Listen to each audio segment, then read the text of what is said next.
Bonjour et merci de votre fidélité. Raphaël Ruat, le nouveau directeur d'EDM, est avec nous sur le plateau. Pour ce premier temps de parole, on va parler énergie. Bonjour Raphaël Ruat. Bonjour Anne-Constance. Merci d'avoir accepté notre invitation et d'être sur le plateau ce matin. On va faire votre connaissance. Ça fait maintenant quelques semaines que vous êtes arrivé dans une situation pas forcément évidente au niveau du territoire. Content d'être ici ? Oui, ravi, c'est un choix de rejoindre Mayotte, de rejoindre EDM. Je crois beaucoup au développement de Mayotte et je crois beaucoup à l'énergie comme un des principaux vecteurs de ce développement. Alors vous venez d'Afrique en réalité. De Côte d'Ivoire, oui. Oui, je viens de Côte d'Ivoire où je menais un projet de développement et de construction d'une centrale de production d'électricité à base de biomasse. Et donc, vous êtes arrivé ici, vous avez quelle ambition pour EDM ? C'est une bonne question.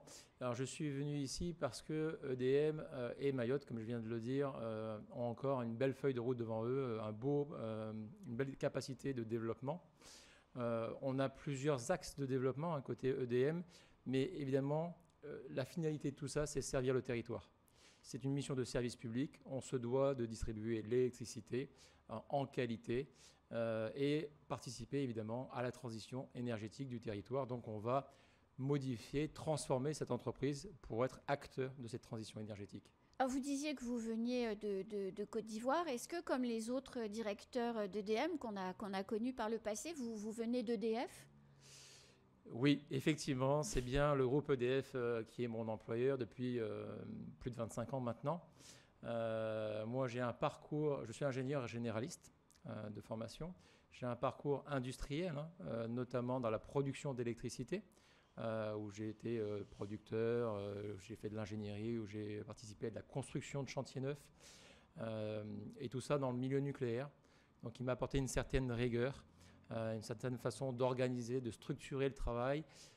Et c'est ce que je compte amener également ici, de poser un cadre, d'aider à peut-être lutter contre cette pratique, cette culture de l'à peu près, comme certains ont dit sur le territoire. Manier.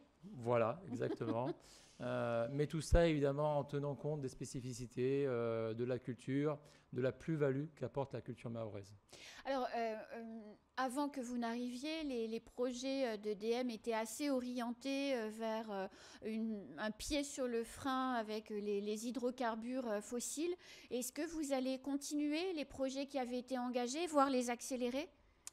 Oui, de grandes choses ont été initiées. Elles sont déjà lancées. Il n'y a aucune raison de les freiner ou de les arrêter. Typiquement, la conversion au bioliquide de nos deux centrales qui sont aujourd'hui effectivement carbonées.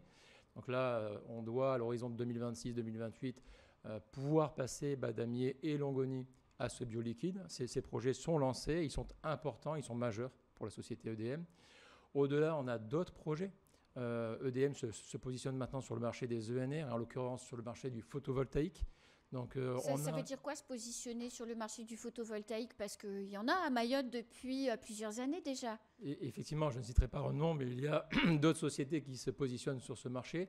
Notre ambition, c'est d'accompagner le conseil départemental de Mayotte et les autres acteurs qui souhaitent développer plus largement le photovoltaïque. Donc, si je comprends bien ce que vous expliquez, c'est que jusqu'à présent, vous récupériez l'énergie produite par d'autres, mais que dans un futur plus ou moins proche, vous avez aussi l'ambition de posséder vos propres panneaux. C'est ça l'idée ?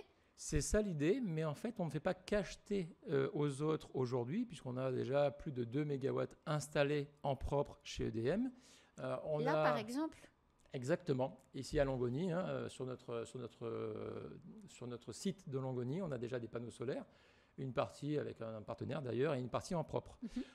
Comme je le disais, on a plus de 2 MW installés. On a un portefeuille de plus de 5 MW. Donc on a déjà des projets qui sont en cours de développement. Et on a une ambition à court terme de porter ça à 13 MW installés. Alors, j'ai cru comprendre que la difficulté ou la particularité de l'énergie en provenance du soleil, c'est qu'elle était assez instable quand elle entrait dans le réseau et qu'elle pouvait générer par ailleurs quelques problèmes. Est-ce qu'il ne faut pas être inquiet de vous entendre dire on va développer, parce que c'est vrai que les coupures, franchement, c'est pas top. Alors effectivement, l'énergie solaire ou l'énergie éolienne, qu'on ne voit pas encore à Mayotte, ce sont des énergies dites intermittentes, c'est-à-dire non pilotables. Ça signifie qu'en fait, quand on veut augmenter la part de ces énergies-là dans le mix énergétique, il faut le prévoir. Il faut organiser la gestion du réseau, ce qu'on appelle le système, c'est-à-dire l'équilibre entre l'offre et la demande, de manière à intégrer davantage ces énergies. Ça se fait.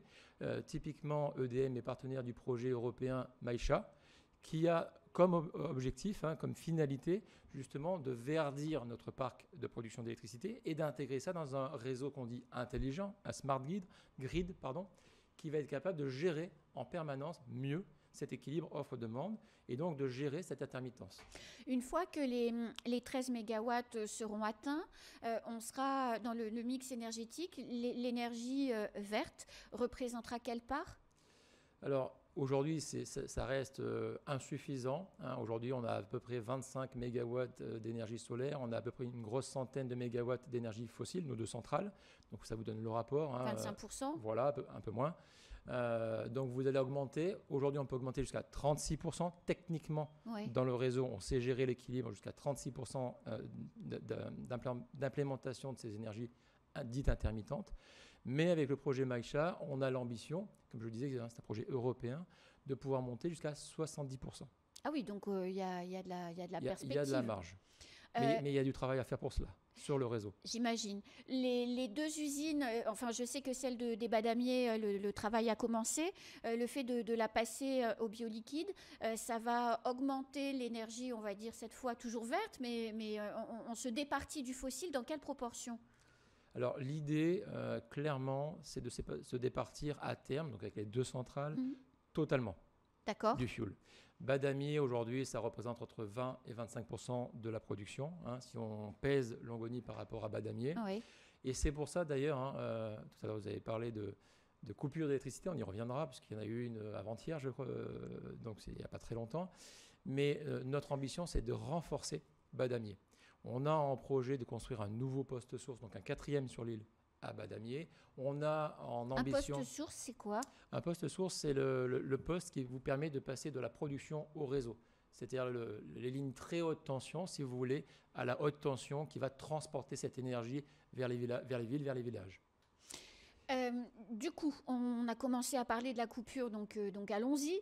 Qu'est-ce qui s'est passé il y a 2 jours quand à 12h20 à peu près, paf, tout s'est éteint partout. Exactement. C'était un peu violent. À quelques minutes près, c'est bien ça. Oui.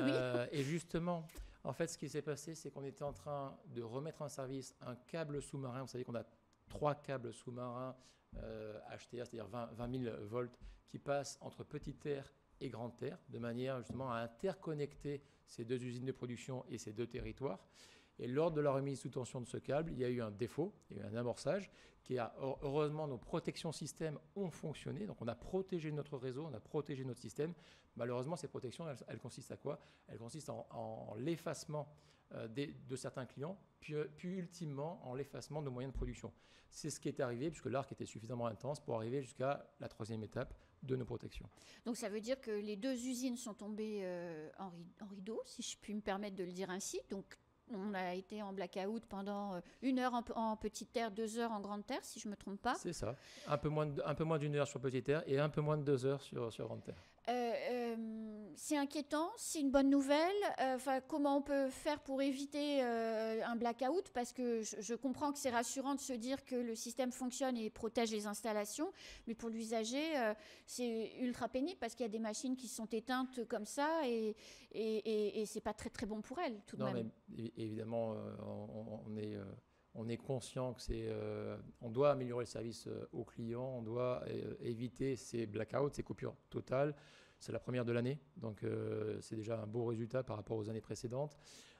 Néanmoins, non, c'est pas rassurant, mais ça nous incite, et on est dans cette dynamique-là, de renforcer notre réseau. C'est ce que je disais tout à l'heure. Vous savez, ça veut dire quoi, renforcer un réseau ? En 2021, on construisait un poste source, donc vous avez un poste principal à Sada, qui a été inaugurée. Une très belle ligne haute tension. En 2022 d'ailleurs le poste, une ligne haute tension Merci en 2021 qui permettait de joindre Longoni à Sada et donc d'alimenter de manière plus sereine et plus sûre le sud de l'île. Et je me permets de dire qu'avec cette ligne haute tension, vous avez financé de la reforestation. C'est important de le préciser, au moment où ça déforeste à mort partout, vous plantez des arbres. Merci. Et donc la suite de ce programme, c'est, je vous le disais à l'instant, on doit renforcer la capacité de production à Petite Terre, donc à Badamier. On a lancé le projet de créer un nouveau poste source à Badamier et avec ce poste source viennent des lignes supplémentaires, alors très haute tension cette fois-ci, 90 000 volts, entre Petite Terre et Grande Terre. Donc voilà, on est en permanence. Et ce sera sous-marin. Exactement. En permanence en train d'investir sur ce réseau pour le consolider et pour évidemment assurer in fine un meilleur service aux clients. Alors le ministre Philippe Vigier, qui a été là pendant 2 jours, a annoncé 2 choses qui ont forcément un impact sur l'énergie, enfin sur l'électricité. Il a dit qu'à l'horizon de fin 2024, une première usine de dessalement produirait 10 000 mètres cubes jour d'eau dessalée, et à l'horizon 2026, il y aurait une seconde usine qui aurait les mêmes capacités. On le sait, les usines de dessalement sont très énergivores. Quel impact ces annonces ça a sur vous et donc du coup derrière sur nous? Alors, vous avez tout à fait raison. Des usines de ce type-là, le premier poste de coût en exploitation, c'est l'énergie, et de loin. Donc en fait, comment on gère cette problématique-là ou ce sujet-là? On le gère ensemble. Évidemment, nous, on n'a pas appris hier par le ministre qu'il y allait avoir des usines de dessalement qui allaient se construire. On travaille avec la préfecture, on travaille avec la DL de Mayotte, on travaille avec le conseil départemental et tous ensemble, en fait, on réfléchit à comment on intègre ces projets sur le territoire et donc comment on les intègre dans le système électrique. Il faut plusieurs mégawatts pour une grosse usine de dessalement. On a déjà été sollicité pour étudier ce que ça voulait dire pour le réseau. On a déjà répondu avec plusieurs options d'ailleurs, puisqu'il y a plusieurs capacités d'usine envisagées, ou plusieurs étapes en tout cas, sur les capacités. Et donc on travaille main dans la main avec tous les acteurs que je viens de citer pour l'intégration de ces usines. Donc ça veut dire que vous allez augmenter vos capacités de production, c'est ça? Il y a plusieurs solutions à l'étude, plusieurs options sont possibles. Vous avez d'abord la marge qui existe aujourd'hui entre ce qu'on appelle l'appel à la pointe et nos capacités de production, qui sont de l'ordre de 25%. Donc vous voyez, on a encore un peu de marge avant de dire, bon, on est en manque. La deuxième solution, c'est d'imaginer que ces usines sont construites avec des capacités en propre, par exemple avec des batteries qui leur permettent de stocker et d'injecter à des moments où le réseau serait plus tendu cette énergie avant de construire des nouvelles capacités de production. Et enfin, ce que vous dites, effectivement, et ça se travaille dans le cadre de la PPE. Vous savez que la PPE simplifiée jusqu'à 2023 a été publiée en septembre. Oui. Donc elle entérine finalement notre feuille de route et d'ailleurs notre conversion au bioliquide. Mais là, on est déjà en train de travailler avec les services de l'État et du département pour construire la PPE de demain, 2024-2033, qui doit bien évidemment intégrer ces nouvelles contraintes, de même que la mobilité électrique ou d'autres ambitions de Mayotte. Donc ce qui veut dire qu'à l'horizon peut-être de 2030, peut-être, il y aura une 3e usine EDM quelque part sur Mayotte? Alors, quelque part, je peux préciser, ce sera soit sur notre site de Badamier, soit sur notre site de Longoni, soit sur les deux. Parce qu'effectivement, on travaille déjà sur des avant-projets sommaires d'extension de ces usines, de capacité de production supplémentaire. Ça fait partie de notre rôle que d'anticiper cet équilibre offre-demande. Juste un dernier mot sur le sujet. Vous savez peut-être qu'on augmente la demande d'électricité à Mayotte de 6% chaque année. Donc même si de toute manière il n'y avait pas ces usines de dessalement, il fallait évidemment que DM réfléchisse aux nouvelles solutions qu'on pouvait apporter pour cet équilibre. Raphaël Ruat, ce sera ma dernière question. La fin d'année dernière chez EDM a été d'un point de vue social compliqué, avec une grève assez dure. En tout cas, les usagers l'ont vécu comme étant difficile, puisqu'il y a eu des coupures inopinées pendant plusieurs jours consécutifs. Dans votre mission, est-ce que renouer ce dialogue social, travailler peut-être différemment avec les partenaires sociaux, est-ce que c'est inscrit? En tout cas, qu'est-ce que vous allez faire? Ma conviction personnelle est qu'une entreprise fonctionne avec l'ensemble des parties prenantes, qu'elles soient internes ou qu'elles soient externes. J'ai cité quelques parties prenantes externes tout à l'heure.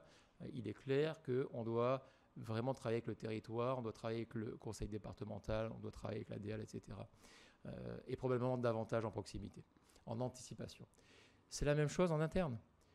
Il n'est pas question de travailler sans les organisations syndicales, il n'est pas question de travailler sans nos actionnaires. L'ensemble des parties prenantes internes doivent contribuer au projet, à la stratégie du développement d'EDM. Voilà, donc j'ai évidemment rencontré toutes les organisations syndicales présentes à EDM dès mon arrivée.